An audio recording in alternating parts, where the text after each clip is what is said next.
चलिए क्लास में अब शुरू कर रहा हूँ बेटा। First of all good morning all of you and welcome in Yadav physics classes. और आज हम पढ़ने जा रहे हैं बेटा सेलों का समांतर क्रम संयोजन। किस तरह से हम सेलों को समांतर क्रम में संयोजित करते हैं वो आज के क्लास में हम देखेंगे।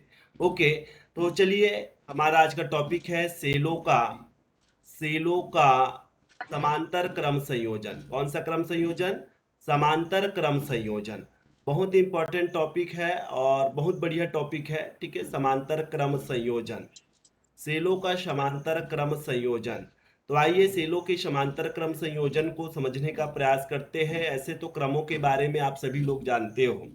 ठीक है, धारिता वाले चैप्टर में हम लोगों ने पढ़े थे श्रेणी क्रम और समांतर क्रम। प्रतिरोध वाले में भी हमने पढ़ा कि श्रेणी क्रम और समांतर क्रम। अब वही श्रेणी क्रम और समांतर क्रम हम पढ़ने जा रहे हैं सेलों के लिए। किसके लिए? सेल के लिए। तो इसके लिए भी हम क्या लेते हैं? सेल लेते हैं। ठीक है, तो चलिए मैंने ये सेल लिया। सेल में दो इलेक्ट्रोड होते हैं, एक पॉजिटिव होता है और दूसरा नेगेटिव होता है। इसके अलावा सेल में क्या होते हैं बेटा? आंतरिक प्रतिरोध होता है। ये सब बच्चों को पता है। ओके, क्योंकि मैं सेल के बारे में जब आप लोगों को पढ़ाया था उस समय बताया था कि आंतरिक प्रतिरोध क्या होता है। ओके, अब चलिए बेटा ये भी एक प्लस इलेक्ट्रोड हो गया और ये क्या हो गया? Minus electrode. और ये इसका क्या हो गया बेटा? आंतरिक प्रतिरोध हो गया। वैसे ही मैंने और क्या ले लिया? एक और सेल ले लिया। ये मान लो इसका पॉजिटिव इलेक्ट्रोड है और ये मान लो इसका क्या है? नेगेटिव इलेक्ट्रोड है। ठीक है, और ये मान लो इसका क्या है बेटा? इंटरनल रेजिस्टेंस है। ऐसे करते करते मान लो मैंने ऐसे करते करते मान लो मैंने कितना सेल ले लिया? एन सेल ले लिया। कितना सेल ले लिया? एन सेल ले लिया। तो चलिए ये एन सेल ले लिया बेटा मैंने। ठीक है, समझने का प्रयास करो। कितने सेल ले लिया मैंने? एन सेल ले लिया। ओके, तो ये देख बेटा प्लस और ये क्या है? माइनस है। अब रही बात बेटा समांतर क्रम संयोजन की। तो समांतर क्रम संयोजन कैसे करेंगे? ठीक है, question is that how to arrange in a parallel order to cell. ठीक है, सेल को हम समांतर क्रम में संयोजित कैसे करें? तो समांतर क्रम में संयोजित करने के लिए हम क्या करते हैं? प्रत्येक सेल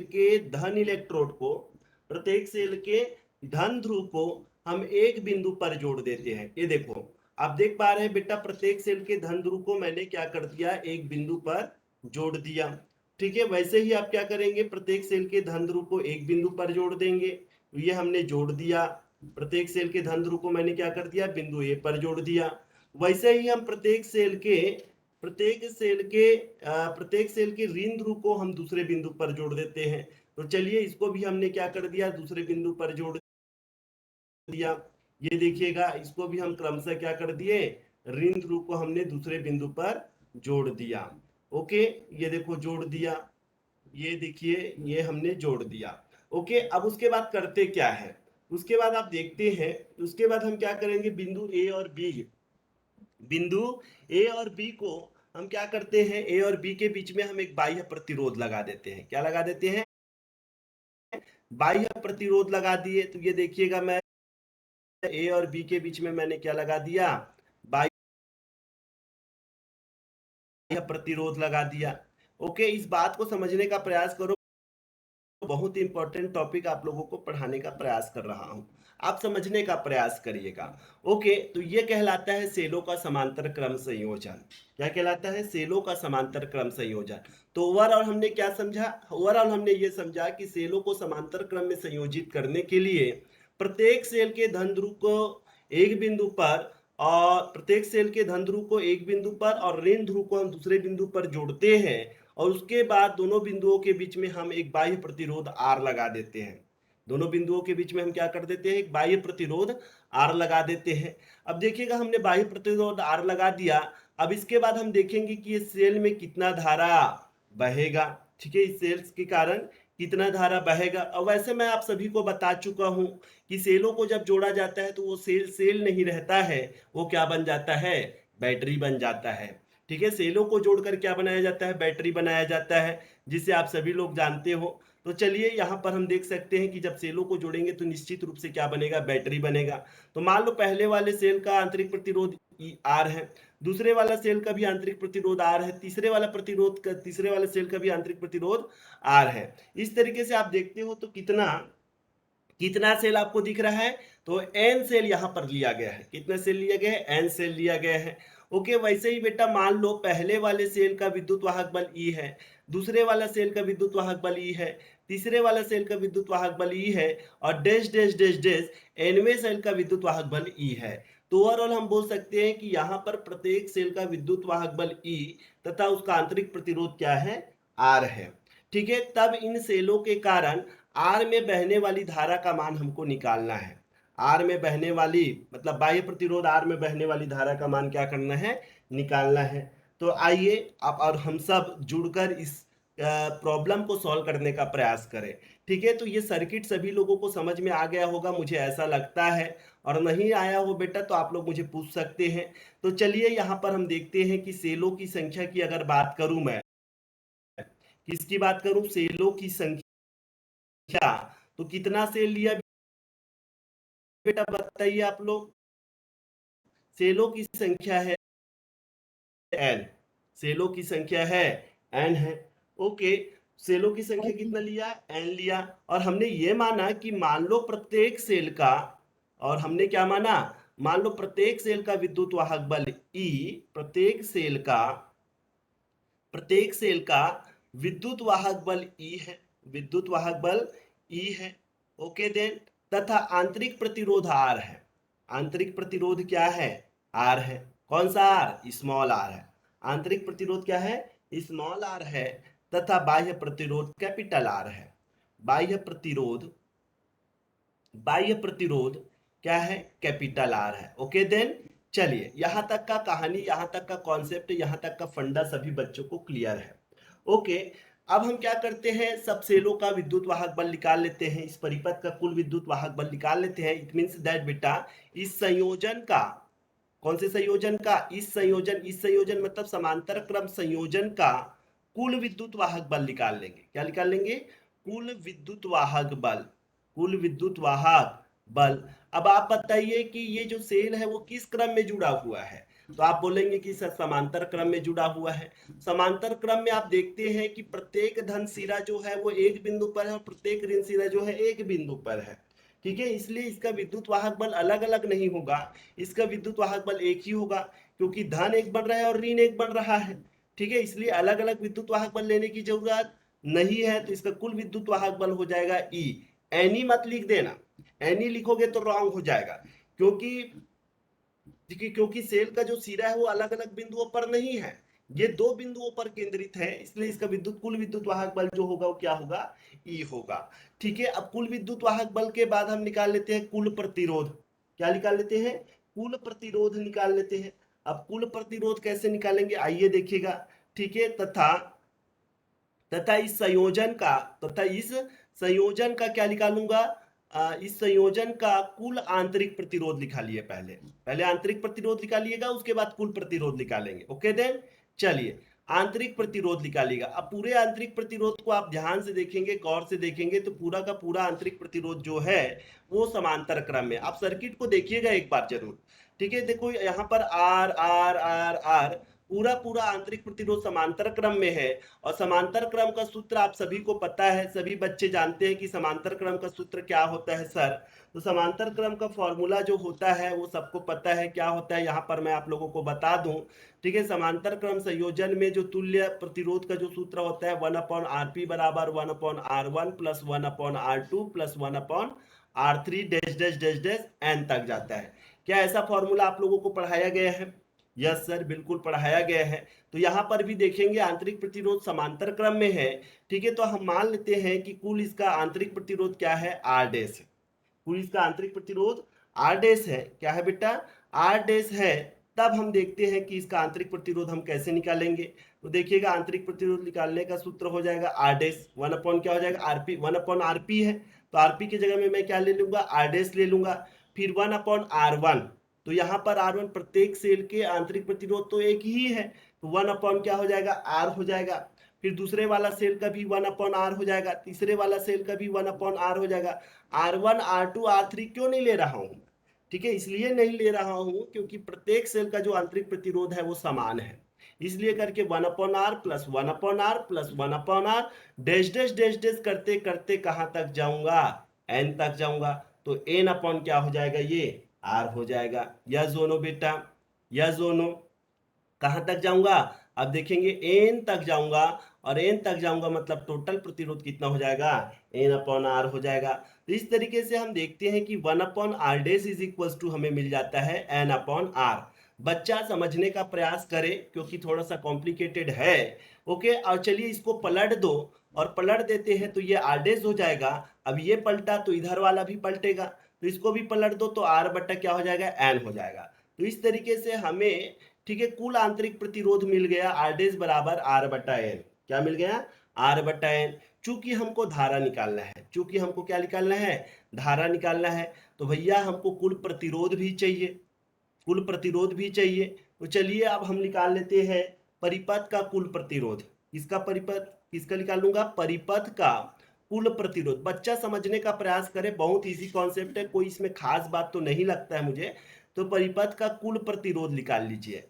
तो कुल प्रतिरोध कैसे होगा? बाह्य प्रतिरोध प्लस आंतरिक प्रतिरोध। तो आंतरिक प्रतिरोध कितना है? आर डेस है। आंतरिक प्रतिरोध कितना है? आर डेस है। अब आप देखते हो कि आंतरिक प्रतिरोध आर डेस का मान कितना है? आर बट्टा एन है, तो ये हमने रख दिया आर बट्टा एन। तो ये परिपथ का कुल प्रतिरोध मिल गया। तो देख बेटा, अब आप समझने का प्रयास कीजिएगा। अब मेरे पास कुल विद्युत वाहक बल है और कुल प्रतिरोध भी मुझे पता चल गया, तो क्या उस परिपथ में बहने वाली धारा का मान नहीं निकाल सकता? बिल्कुल आसानी से निकाल सकते हैं, क्योंकि हम सबको पता है। ठीक है, इसलिए हम यहाँ पर लिखेंगे परिपथ में बहने वाली कुल धारा। परिपथ में बहने वाली, परिपथ में बहने वाली, किसमें बहने वाली? परिपथ में बहने वाली कुल धारा। परिपथ में बहने वाली कुल धारा, ठीक है। मान लो क्या है बेटा? आई है, तो कुल धारा बराबर होता है कुल विद्युत वाहक बल। कुल धारा बराबर क्या होता है? कुल विद्युत वाहक बल, कुल विद्युत वाहक बल बटा क्या हो जाएगा? कुल प्रतिरोध। कुल विद्युत वाहक बल बटा कुल प्रतिरोध। आइए, तो ये हो जाएगा आई बराबर कुल विद्युत वाहक बल मतलब क्या हो जाएगा? ई। ओके, और कुल प्रतिरोध मतलब क्या हो जाएगा? कैपिटल आर प्लस आर बटा एन। ये चीज किसको समझ में नहीं आया? यस और no? Any problem is there? Is there any problem? Have you any problem? Okay, no यहां सर, तक का नो सर। कॉन्सेप्ट सब बच्चों को क्लियर है क्लियर है? सर। तो आई बराबर कितना आ गया? E upon R plus small R बटा एन। ओके दे, तो ये मिल गया हमको बहने वाली धारा। सर्किट में बहने वाली कुल धारा कितना है? आई बराबर ई बटा आर प्लस आर बटा एन। अब इसमें हम थोड़ा थोड़ा मॉडिफाई करते हैं। क्या मॉडिफाई करते हैं? देखिए, इसके डिनोमिनेटर में कुछ नहीं मतलब वन है, इसके हर में कुछ नहीं मतलब वन है। तो चलिए इसमें हम क्या करते हैं, इसको सॉल्व करते हैं। तो वही वाला तीर चले तलवार और चले ढाल, इसी सिस्टम से इसको क्या करेंगे? मल्टीप्लाई करेंगे। तो चलिए इसको हम सॉल्व करते हैं। तो I is equal to what happened? तो ई अपॉन, ये देखिएगा एन का मल्टीप्लाई कैपिटल आर के साथ हो जाएगा, तो ये हो जाएगा एन आर। ओके, फिर बीच में प्लस का सिंबल है, वन का मल्टीप्लाई आर के साथ होगा, तो देखिएगा कितना हो जाएगा? ये आर हो जाएगा अपॉन, फिर एन का मल्टीप्लाई वन के साथ होगा तो एन ही होगा। अब ये मैथमेटिक्स के रूल के अकॉर्डिंग एन कहाँ आ जाएगा? ऊपर आ जाएगा। अब ऊपर आ जाएगा तो आई बराबर कितना हो जाएगा? एन ई अपॉन कितना हो जाएगा? एन आर प्लस आर हो जाएगा, एन आर प्लस आर हो जाएगा। तो इन दिस वे, ठीक है, you get a formula I बराबर N E upon N R plus N E upon N R plus small R, N R plus small R. ठीक है, तो इसको भी आप बोल सकते हो कि ये सर ये परिपथ में बहने वाली धारा है। इसको चाहो तो समीकरण नंबर 1 दे दो, इसको चाहो तो समीकरण नंबर 1 दे दो। ठीक है, तो ओवरऑल हमने देखा कि जब सेलों को समांतर क्रम में संयोजित किया जाता है, कौन से क्रम में संयोजित किया जाता है? समांतर क्रम में संयोजित किया जाता है, तो उस परिपथ में बहने वाली कुल धारा का मान जो होता है वो एन ई बटा, ठीक है, एन आर प्लस आर होता है। अब यहां पर लगा देते हैं special case. Special case, special case में हम ये जान पाते हैं कि कौन सी स्थिति में अधिक धारा बहेगा और कौन सी स्थिति में अधिक धारा नहीं बहेगा। ठीक है, तो ये हमको पता चलता है स्पेशल केसेस से। तो now we will discuss case number 1। Case number 1, तो नाउ हम केस नंबर 1 पर डिस्कस करेंगे। तो आइए हम समझते हैं कि केस नंबर 1 क्या है। तो केस नंबर 1 बोलता है कि if R is very very less than n R, R is very very less than n R, ये बोलता है कि मान लो, ठीक है, ये बोलता है कि मान लो कि ये आंतरिक प्रतिरोध का मान बाह्य प्रतिरोध की तुलना में बहुत कम है, वेरी वेरी लेस देन। यहाँ पर सिंबल जो लगाया हूँ बेटा वेरी वेरी लेस देन का लगाया हूँ। इसका मतलब ये कि स्मॉल आर जो है कैपिटल आर की तुलना में एकदम नगण्य है, मतलब उसको नहीं माना जा सकता है, उसको नेग्लेक्ट किया जा सकता है, it can be neglected. Got my point. Then we get I बराबर, तब क्या होगा देखिएगा। तो देख बेटा आंतरिक प्रतिरोध को हम नगण्य मान लेंगे, तो आप देखते हो कि एन बट्टा ये हो जाएगा एन आर। अभी स्मॉल आर कहाँ चला गया सर, समीकरण नंबर 1 से। ये कहाँ से आया बेटा, समीकरण नंबर 1 से। अब आप बोलोगे कि सर स्मॉल आर कहाँ चला गया, तो हमने तो बोला भैया R is very very less than n R. R जो है स्मॉल आर जो है कैपिटल आर की तुलना में बहुत कम है। बहुत कम है मतलब उसको हम जीरो के बराबर मान लेते हैं। अब जीरो के बराबर मान लूंगा तो एन आर ही तो बचेगा। तो देखिए एन से एन क्या हो जाएगा, कैंसिल हो जाएगा, और कैंसिल हो जाएगा तो आई बराबर क्या बचेगा, तो आप देखते हो ई बट्टा कैपिटल आर। और ई क्या है बेटा, विद्युत वाहक बल, और कैपिटल आर क्या है, बाह्य प्रतिरोध है। तो इस तरीके से हम देखते हैं कि जब आंतरिक प्रतिरोध का मान, किसका मान, आंतरिक प्रतिरोध का मान बाह्य प्रतिरोध की तुलना में नगण्य होता है, बहुत ही कम होता है, तो उस कंडीशन में परिपथ में बहने वाली धारा, किसमें बहने वाली धारा, परिपथ में बहने वाली धारा जो होता है वो किसके बराबर होता है, एक सेल में बहने वाली धारा के बराबर होता है। ई बटा आर मतलब एक सेल में बहने वाली धारा। ई बटा आर किसको बताता है, एक सेल में बहने वाली धारा को बताता है। तो एक सेल, ठीक है, एक सेल से बहने वाली धारा, एक सेल से बहने वाली धारा। ओके, तो ये देखिएगा आपने एक नया निष्कर्ष पर पहुंचे कि भैया परिपथ में जो धारा प्रवाहित होगा वो एक सेल से प्रवाहित होने वाली धारा के बराबर होगा। कब, जब आंतरिक प्रतिरोध का मान नगण्य होता है, आंतरिक प्रतिरोध का मान बहुत कम होता है बाह्य प्रतिरोध की तुलना में। ठीक है, तो चाहो तो इसको आप लिख सकते हो कि यदि सेलों का आंतरिक प्रतिरोध बाह्य प्रतिरोध की तुलना में नगण्य है तो संयोजन में बहने वाली धारा जो होगा वो एक सेल से बहने वाली धारा के बराबर होगा। क्या ऐसा आप लोग लिख सकते हैं कि मुझे लिखवाना पड़ेगा, टेल मी बेटा। ठीक है, ऐसा लिख सकते हो, ऐसा मुझे उम्मीद लगता है, ठीक है, उम्मीद करता हूँ आप लिख सकते हो बेटा। वेरी गुड, क्या बात है, बहुत बढ़िया। और काफी सारे बच्चों का मुझे ऐसा लगता है कि काफी सारे बच्चे बुक लेके बैठते हैं। ठीक है, तो आप सभी लोगों से रिक्वेस्ट है कि आप बुक लेके कभी ना बैठे। बुक लेके बैठोगे तो आप कंफ्यूजन में रहोगे, आप कंसंट्रेट क्लियर नहीं कर पाओगे। कंसंट्रेट ये क्लियर नहीं कर पाओगे, आप थोड़ा से बुक को देखोगे, फिर मेरी बातों को सुनोगे, फिर बुक को देखोगे, फिर मेरी बातों को सुनोगे। ठीक है, और फिर ऐसे आप मैच करते हो, टीचर की तुलना आप किताब से करते हो कि टीचर सही पढ़ा रहा है कि नहीं पढ़ा रहा है। ठीक है, एक एक अक्षर मैच कर रहा है कि नहीं कर रहा है। ठीक है, तो it's a very very bad habit बेटा, ये बहुत गंदी आदत है कि जब टीचर पढ़ाए तो बिल्कुल बुक क्लोज कर दो। ठीक है, क्योंकि वो टीचर अगर आपको पढ़ा रहे हैं तो काफी एक्सपीरियंस है उसको। ठीक है, वो अपने सब्जेक्ट में विशेषज्ञ है।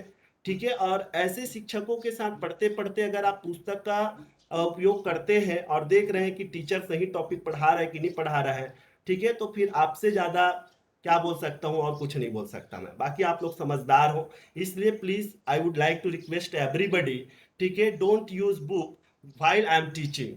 ठीक है, जब मैं अगर पढ़ा रहा हूं तो वहां पर आप बुक का उपयोग ना करें, उससे आप खुद डिस्टर्ब होते हो और आपका कंसंट्रेट जो होता है वो कमजोर होता है। क्योंकि आपका आधा ध्यान बुक में होता है, आधा ध्यान मेरे शब्दों पर होता है, और कुल मिलाकर ऐसा होता है कि आप कुछ समझ अच्छे ढंग से कुछ समझ नहीं पाते हो।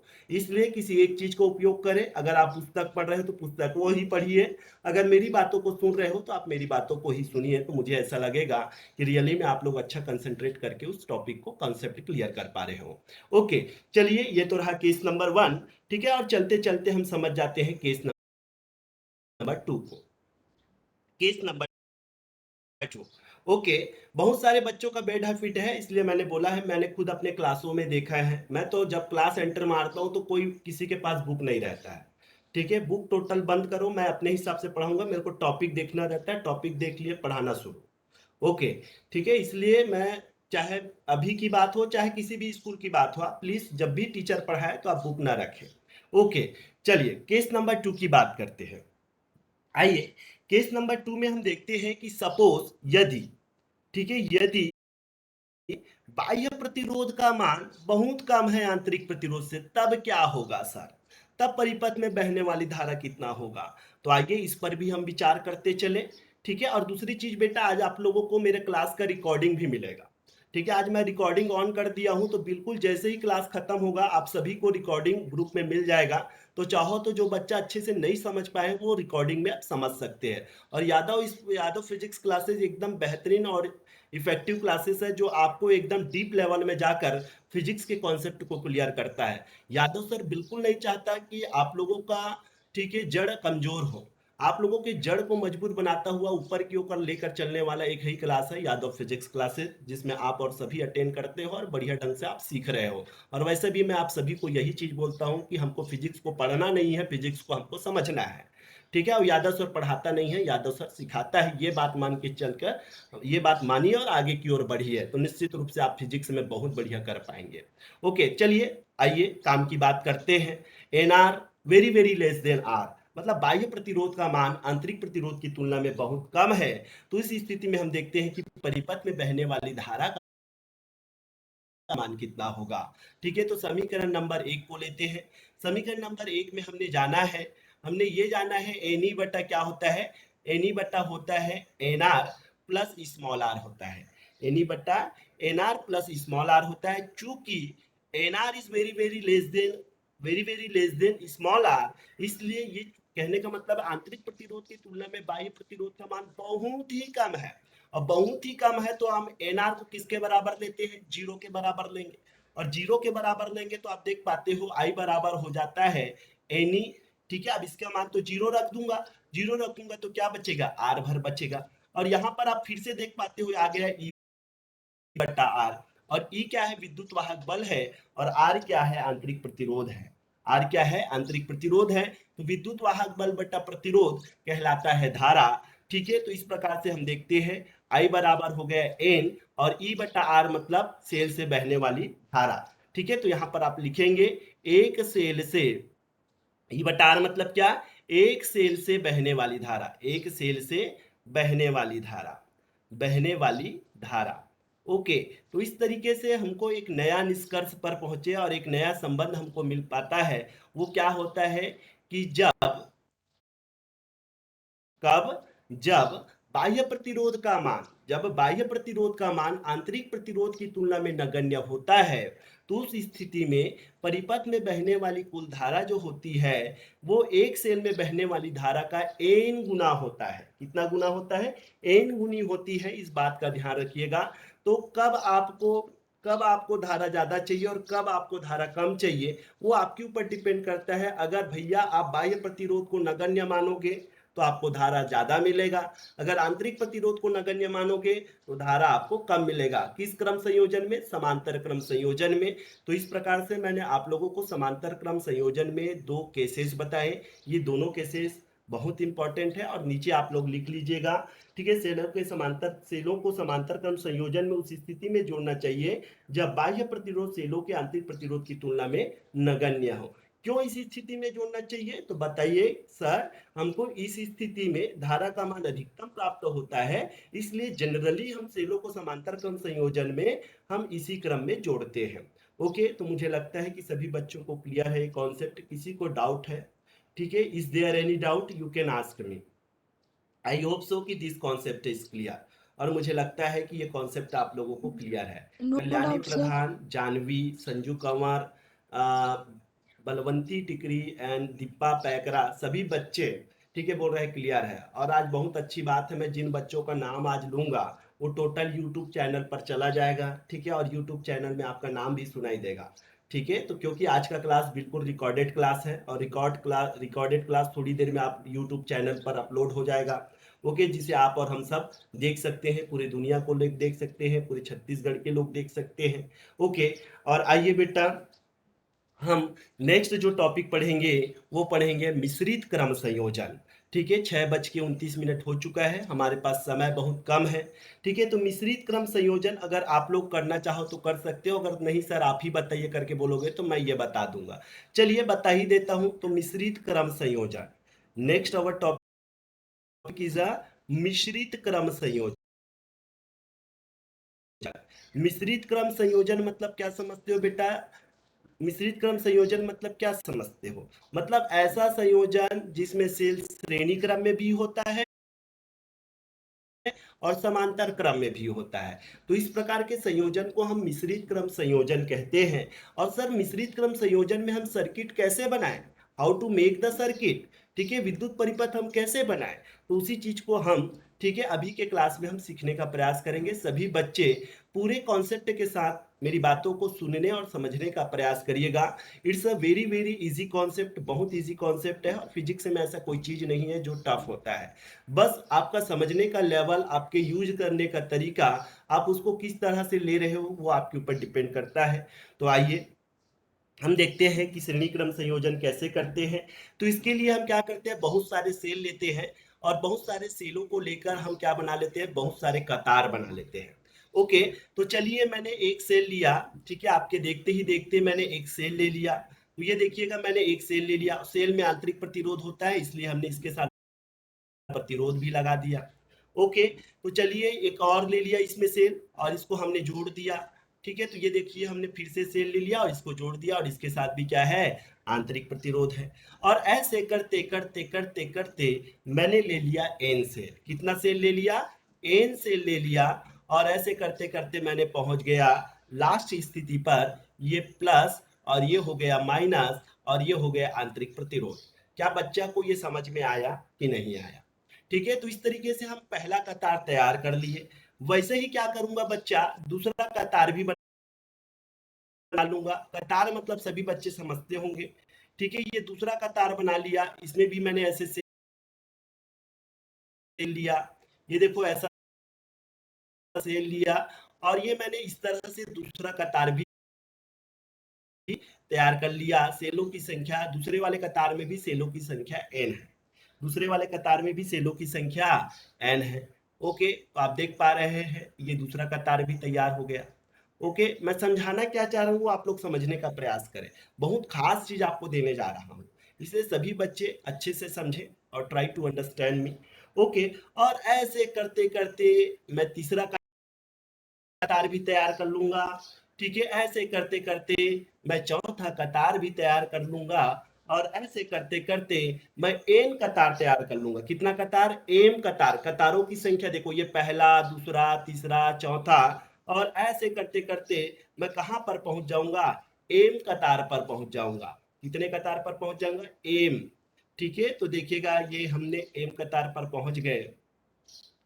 ये देखो ये हम एम कतार पर हम पहुंच गए हैं। कतारों की संख्या कितनी, तो कतारों की संख्या है एम। और एक कतार में कितना सेल, तो एन सेल। बच्चा ध्यान देंगे, बच्चा इस पर बहुत ज्यादा कंफ्यूज होता है। और मेरे ख्याल से आपके टीचर ये वाला शायद ही पढ़ाएंगे, और पढ़ा देंगे तो बहुत अच्छी बात है। ओके, तो चलिए इस प्रकार से हमने ये देखो सेलों का बिल्कुल कतार तैयार कर लिया। ठीक है, तो हमने देखा कि पहली कतार में सेलों की संख्या एन है, दूसरी कतार में भी सेलों की संख्या एन है, और तीसरी कतार में भी सेलों की संख्या एन है। तो आप पाते क्या है, आप पाते यह है कि प्रत्येक कतार में सेलों की संख्या एन है, लेकिन कुल कतारों की संख्या अगर देखा जाए तो एम है। कुल कतार अगर देखा जाए तो कितना है, एम है। ओके, अब हम क्या करते हैं, देखो पहला वाला कतार देखते हो तो ये श्रेणी क्रम में है, दूसरा कतार देखते हो तो ये भी श्रेणी क्रम में है। अब हम क्या करते हैं, प्रत्येक कतार को एक बिंदु पर जोड़ देते हैं। ठीक है, तो ये देखो मैंने इस प्रत्येक कतार को ये बिंदु ए पर जोड़ दिया। ठीक है, समझिएगा सर्किट बनाते कैसे हैं, सर्किट ऐसे बनाया जाता है। ठीक है, ये देखिए प्रत्येक कतार को मैंने बिंदु ए पर जोड़ दिया और इसके दूसरे सिरे को मैंने बिंदु बी पर जोड़ दिया। ठीक है, तो चलिए बिंदु बी पर जोड़ दिया। आप भी ऐसे करते चलिएगा, बहुत आसान कॉन्सेप्ट है। ये देखो, ये देखो हमने इसको बिंदु बी पर जोड़ दिया। Okay, very good. ठीक है, ये काम कर लिए। अब इसके बाद करने के बाद हम क्या करते हैं, ये दोनों बिंदुओं के बीच में, ये दोनों बिंदु को एक बाह्य प्रतिरोध आर से जोड़ देते हैं। इसे जोड़ देते हैं, एक बाह्य प्रतिरोध आर से क्या कर देते हैं, जोड़ देते हैं। तो चलिए दोनों बिंदुओं को मैंने एक बाह्य प्रतिरोध आर से क्या कर दिया, जोड़ दिया। ओके, ये देखो बाह्य प्रतिरोध हम बना दिए। ओके, ये अच्छे से नहीं बना पाया हूं, आप लोग देख लीजिएगा। ये देखो बाह्य प्रतिरोध किससे जोड़ दिया, कैपिटल आर से जोड़ दिया। ओके, क्योंकि सेल के कारण इस बाह्य प्रतिरोध आर में क्या बहेगा, धारा बहेगा। तो इसमें खास बात क्या है बेटा, तो आप देखते हो खास बात ये है सर कि ये वाला जो सर्किट है वो श्रेणी क्रम में भी दिख रहा है हमको और समांतर क्रम में भी दिख रहा है, मतलब श्रेणी और समांतर दोनों है, तभी तो इसको हम कौन सा क्रम कहते हैं, मिश्रित क्रम संयोजन कहते हैं, मिक्स्ड ऑर्डर कॉम्बिनेशन कहते हैं। समझ रहा है बच्चा, बच्चे को कॉन्सेप्ट समझ में आया कि नहीं आया? अगर कॉन्सेप्ट समझ में आया हो तो यस सर करके बोलिए। अब कुछ कुछ चीजें हम यहाँ पर यस मानते सर। हैं, ठीक है, सभी बच्चों को समझ में आ गया। अब कुछ कुछ चीजें हम मानेंगे कि माना प्रत्येक सेल का विद्युत वाहक बल ई है और प्रत्येक सेल का आंतरिक प्रतिरोध आर है और इसका बाह्य प्रतिरोध कैपिटल आर है। तो कुछ कुछ चीज मान लो बेटा, मानना बहुत जरूरी तो है, फिजिक्स में बिना माने तो काम होता भी नहीं है। ठीक है, माना प्रत्येक सेल का, माना प्रत्येक सेल, माना प्रत्येक सेल का विद्युत वाहक बल, कौन सा बल, विद्युत वाहक बल, विद्युत वाहक बल ई तथा आंतरिक प्रतिरोध, कौन सा प्रतिरोध, आंतरिक प्रतिरोध, आंतरिक प्रतिरोध क्या है, स्मॉल आर है। ओके, स्मॉल आर है। अब आगे की ओर हम बढ़ते हैं। ओके, और मान लो, और मान लो, मान लो क्या मान लिए, मान लो बाह्य प्रतिरोध आर है, मान लो बाह्य, बाह्य प्रतिरोध, मान लो बाह्य प्रतिरोध कैपिटल आर है। और मुझे लगता है यही टॉपिक पर हो पाएगा क्योंकि समय भी 6:35 हो चुका है और मात्र हमारे पास 10 मिनट का समय है। तो मान लो हमने बाह्य प्रतिरोध क्या मान लिए, आर मान लिए। अब हमारा कहानी शुरू होता है यहाँ से, ठीक है। अब यहाँ पर हम क्या करेंगे, प्रत्येक कतार का विद्युत वाहक बल निकाल लेंगे। क्या निकालेंगे, प्रत्येक कतार का विद्युत वाहक बल निकालिएगा। ठीक है, तो एक कतार में कितने सेल, तो एक कतार में आप बोलोगे सर एन सेल है, ठीक है, और सभी सेल किस क्रम में जुड़े हैं, श्रेणी क्रम में जुड़े हैं। इसलिए प्रत्येक कतार का विद्युत वाहक बल, जितना सेल उतना विद्युत वाहक बल, जितना सेल उतना विद्युत वाहक बल। इसलिए हम बोलेंगे कि प्रत्येक कतार का विद्युत वाहक बल सर, प्रत्येक कतार का विद्युत वाहक बल, प्रत्येक कतार का विद्युत वाहक बल जो होगा वो कितना हो जाएगा, एन ई हो जाएगा। क्योंकि हम सबको पता है कि एक सेल का विद्युत वाहक बल ई है, तो कितना सेल, एन सेल, तो एन सेल का कुल विद्युत वाहक बल जो होगा वो कितना हो जाएगा, एन ई हो जाएगा। बच्चा को ये कॉन्सेप्ट समझ में आया कि नहीं आया, क्योंकि सभी सेल श्रेणी क्रम में है, प्रत्येक कतार में जो सेल है वो श्रेणी क्रम में जुड़ा हुआ है। ओके, चलिए संजू सर कंवर बोल रहा है कि समझ में आ गया सर। अच्छा, संजू है, गोदावरी है, और एक तोरेंद्र यादव है, ठीक है, एक पुष्पा नाग है, ठीक है। इन चारों ने बहुत बढ़िया नोट्स बना के ग्रुप में शेयर किए हैं, इसलिए एक बार जोरदार ताली बजाओ। ठीक है, और हम चाहते हैं कि बाकी रेस्ट ऑफ द स्टूडेंट, ठीक है, भी क्या करें, नोट्स अपना शेयर करें, पीडीएफ फाइल शेयर करें, ताकि उन सारे बच्चों का हेल्प हो जाए जो बच्चे क्लास अटेंड नहीं करते। और हो सकता है कि आपके नोट्स को देखकर उसके मन में सीखने का जिज्ञासा प्रकट हो जाए और क्लास को वो रेगुलर अटेंड करना शुरू कर दे। हमारा मकसद है लोगों की मदद करना, लोगों की हेल्प करना, ठीक है। कुछ कर नहीं सकते हो तो कम से कम इतना ही मदद कर दीजिएगा, मुझे लगता है कि आपके पुण्य के खाते में ये जरूर लिखा जाएगा। ओके, तो आइए हम आगे बढ़ते हैं। अब हम देखते हैं कि सभी जो है, सभी कतार समांतर क्रम में जुड़े हुए हैं। कैसे हमने जाना कि वो समांतर क्रम में जुड़े हुए हैं, क्योंकि हमने देखा कि सभी को हमने दो बिंदुओं में जोड़ दिया, ठीक है। इसलिए सबको पता है कि सभी, ठीक है, क्या जानते बेटा, सभी कतार समांतर क्रम में जुड़े हैं। किस क्रम में जुड़े हैं, समांतर क्रम। तो ये लिख लीजिएगा बेटा, सभी कतार समांतर क्रम में जुड़े हैं। किस क्रम में जुड़े हैं बेटा बताइए, समांतर क्रम में जुड़े हैं। ओके, ये देखो समांतर क्रम में जुड़े हैं, गॉट माय पॉइंट। अतः समांतर क्रम में जुड़े हैं, अतः इस संयोजन का हम कुल विद्युत वाहक बल निकाल लेंगे। कितना विद्युत वाहक बल, कुल विद्युत वाहक बल। अतः इस संयोजन का, इस संयोजन का कुल विद्युत वाहक बल, आप लिखते भी जाइए समझते भी जाइए, ठीक है। संयोजन का कुल विद्युत वाहक बल, कुल विद्युत, कुल विद्युत वाहक बल। अब बच्चा यहाँ पर कंफ्यूज होगा, अब बात को समझो, कुल विद्युत वाहक बल भी एनी होगा। अब क्यों एनी होगा वो समझो, ठीक है सर। श्रेणी क्रम में जुड़ा है उसका भी विद्युत वाहक बल एनी, और बोलते हो कि पूरा कतार समांतर क्रम में है, फिर उसके बाद बोलते हो कि कुल विद्युत वाहक बल एनी, क्यों ये नहीं होगा। तो इसके लिए आप देखिएगा सर्किट को, हमने बोला भैया पहली वाले कतार का विद्युत वाहक बल है एनी, दूसरे वाला कतार का भी विद्युत वाहक बल होगा एनी, और तीसरे वाला कतार का भी विद्युत वाहक बल होगा एनी। लेकिन सभी के सभी कतार तो ये दो बिंदुओं के बीच में है ना, सभी के सभी कतार तो दो बिंदुओं के बीच में है ना। और अभी हमने थोड़ा देर पहले पढ़ा समांतर क्रम संयोजन, उसमें आप सभी लोगों ने देखा कि जब सेल समांतर क्रम में होता है और सेल समांतर क्रम में हटता है, अर्थात प्रत्येक सेल जो होता है दो बिंदुओं के बीच में होता है, तो उसका विद्युत वाहक बल ही होता है। क्योंकि प्रत्येक कतार का विद्युत वाहक बल एनी है और ये प्रत्येक कतार जो है दो बिंदुओं के बीच में जुड़ा है, इसलिए इसका समांतर क्रम संयोजन में भी विद्युत वाहक बल कितना होगा, एनी ही होगा। ओके, ये बच्चा को समझ में आया कि नहीं आया, यस और नो, प्लीज टेल मी। ठीक है, नहीं आया हो तो मैं समझा दूंगा, और मुझे लगता है कि सभी बच्चों को क्लियर है। ओके, संयोजन का कुल विद्युत वाहक बल कितना हो गया, एनी हो गया। Yes sir. ओके, अब आगे बढ़िए बेटा, आप कहानी को और आगे बढ़ाइए। क्योंकि प्रत्येक कतार में प्रतिरोधों की संख्या कितनी है, कितने आंतरिक प्रतिरोध है, तो जाहिर सी बात है एन सेल है सर, तो एन आंतरिक प्रतिरोध होगा। ओके, तो हम निकाल लेंगे प्रत्येक कतार का आंतरिक प्रतिरोध। अब क्या निकाल लेंगे, प्रत्येक कतार का, देखो मैं निकाल क्या क्या रहा हूं वो सारा चीज आप ध्यान में रखते चलिएगा। प्रत्येक कतार का आंतरिक प्रतिरोध, कौन सा प्रतिरोध, आंतरिक प्रतिरोध। ठीक है, तो एक कतार का आंतरिक प्रतिरोध एनआर है। ठीक है, एक कतार का आंतरिक प्रतिरोध कितना है, एनआर है। ठीक है, तो देख प्रत्येक मतलब पहली वाली कतार का आंतरिक प्रतिरोध कितना होगा, सभी श्रेणी क्रम में है। देखो ना यहाँ पर, समझ रहे हो, यहाँ पर देखिएगा डायग्राम को, ये देखिएगा, ये वाले कतार में जितने भी प्रतिरोध है वो किस क्रम में जुड़े हैं, श्रेणी क्रम में जुड़े हैं। और श्रेणी क्रम में जुड़े हैं मतलब इसका कुल प्रतिरोध कितना हो जाएगा, एनआर हो जाएगा। दूसरे वाले का भी क्या हो जाएगा, एनआर हो जाएगा। तीसरे वाले का एनआर होगा। और लास्ट में हम कहां तक जाएंगे, एम तक जाएंगे। तो कितने कतार, तो एम कतार है, तो पूरे को हम क्या कर देंगे, जोड़ देंगे। तो चलिए पहले तो अभी फिलहाल हम बात करते हैं पहली वाले कतार के। तो पहले वाले कतार में कुल आंतरिक प्रतिरोध कितना है, प्रत्येक कतार का कुल आंतरिक प्रतिरोध कितना है, एनआर है। ठीक है, बच्चा अच्छे से समझे, थोड़ा सा कॉम्प्लिकेटेड है, कंफ्यूज मत हो जाना। ठीक है, कंफ्यूज हो जाओगे तो बड़ा प्रॉब्लम हो जाएगा। नीलम साहू बोल रही है आवाज अच्छे से नहीं आ रहा है। ठीक है, क्या सभी बच्चों को प्रॉब्लम हो रहा है क्या साउंड का, साउंड क्लियर इशू, है voice. Voice. Okay, Sejal Yadav भी बोल रही है क्लियर है। तो आइए ना बेटा हम आगे बढ़ते हैं क्योंकि साउंड इज क्लियर सर। समय बहुत कम है। अब हम क्या करते हैं, चूंकि प्रत्येक प्रतिरोध है, ठीक है, एक कतार में श्रेणी क्रम में जुड़ा है, लेकिन सभी कतारों को जब जोड़ते हैं और देखते हैं तो प्रत्येक प्रतिरोध हमको समांतर क्रम में दिखता है। किस क्रम में दिखता है, समांतर क्रम में दिखता है। तो हम क्या निकाल लेंगे, समांतर क्रम में दिखता है तो हम क्या निकाल लेंगे, उसका प्रतिरोध निकाल लेंगे।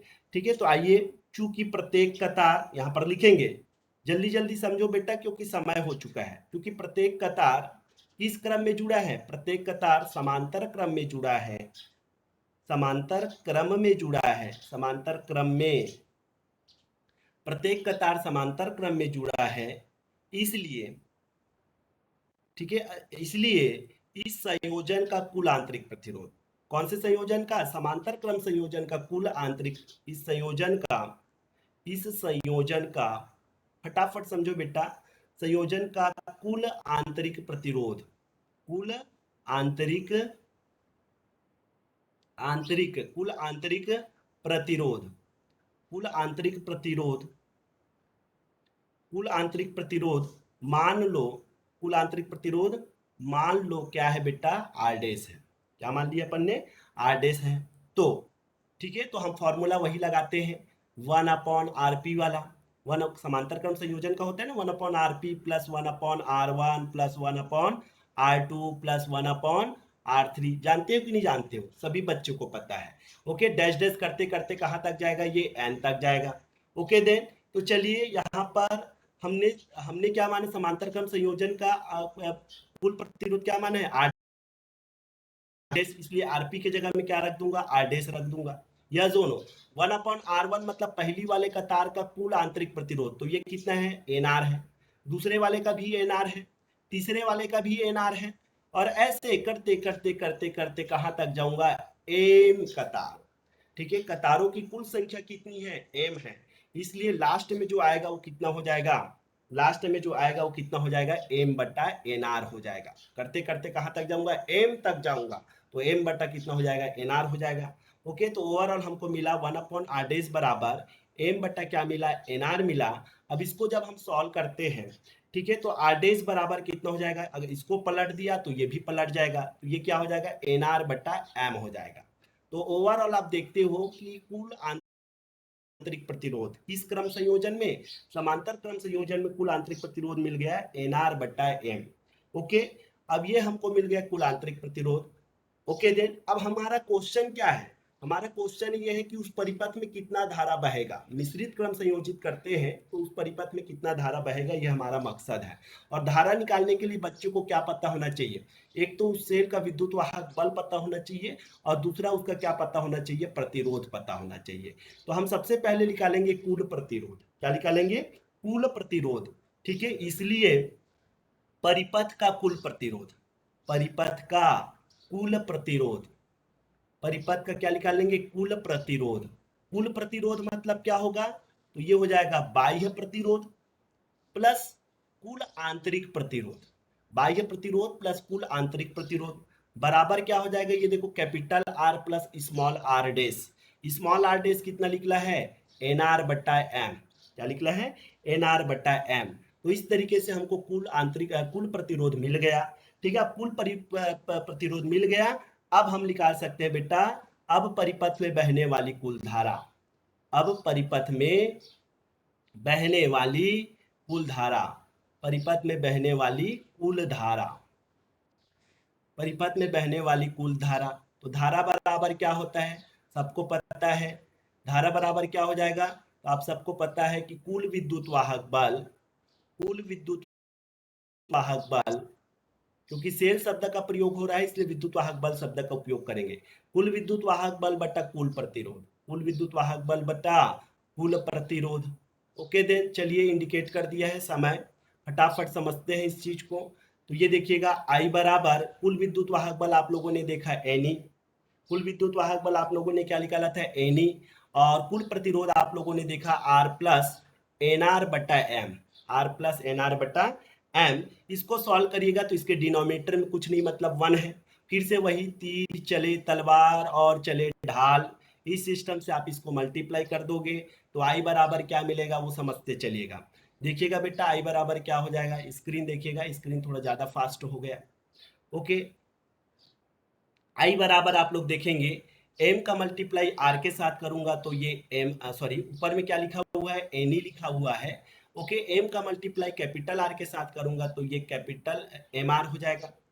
ओके, फिर उसके बाद प्लस का सिंबल है बीच में, 1 का मल्टीप्लाई nr के साथ करूंगा तो ये nr हो जाएगा, फिर m का मल्टीप्लाई 1 के साथ करूंगा तो ये क्या हो जाएगा, m हो जाएगा। ओके देन, अब मैथ्स के रूल के अकॉर्डिंग ये m डायरेक्ट ऊपर जंप करेगा, जंप करेगा तो i बराबर कितना हो जाएगा, एम एन ई बटा ये हो जाएगा m R plus n R, m R plus n R. ठीक है, और यही जो होगा, ठीक है, मिश्रित क्रम संयोजन में उस परिपथ में बहने वाली धारा का अभिष्ट व्यंजक होगा। ठीक है, तो बहुत ही इंपॉर्टेंट है, कई बार एग्जाम में पूछा गया है, मिश्रित क्रम संयोजन में मिश्रित क्रम संयोजन में परिपथ में बहने वाली धारा के लिए व्यंजक स्थापित कीजिए, तो आपको ऐसे ही धारा के लिए व्यंजक स्थापित करना है। आई होप सो कि ये कॉन्सेप्ट सभी बच्चों को क्लियर हुआ रहा होगा। ठीक है, किसी को प्रॉब्लम है बेटा, इज देयर एनी डाउट, क्या सबको ये कॉन्सेप्ट क्लियर है? चलिए, सभी बच्चे बोल रहे हैं कॉन्सेप्ट क्लियर है, और मुझे यस उम्मीद सर। है कि आप लोग अपना नोट्स बिल्कुल ग्रुप में डालेंगे, और जो नए बच्चे हैं वो हमारे यादव फिजिक्स क्लासेस के साथ ज्वाइन हो सकते हैं, जिससे आपको हमारे क्लास का लिंक रेगुलर मिलता रहेगा, रेगुलर आप लोग हमारे साथ जुड़ते रहेंगे।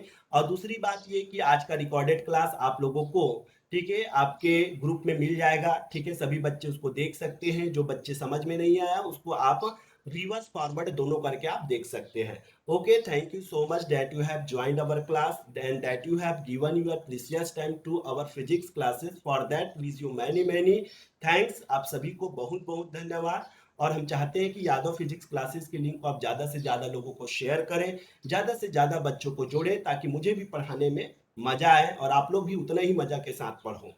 Okay, thank you so much, have a good day, have a nice day, have a beautiful day. Okay, tata bye bye, कल हम फिर से मिलते हैं आप लोगों को सुबह 6 बजे की क्लास में। Thank you so much.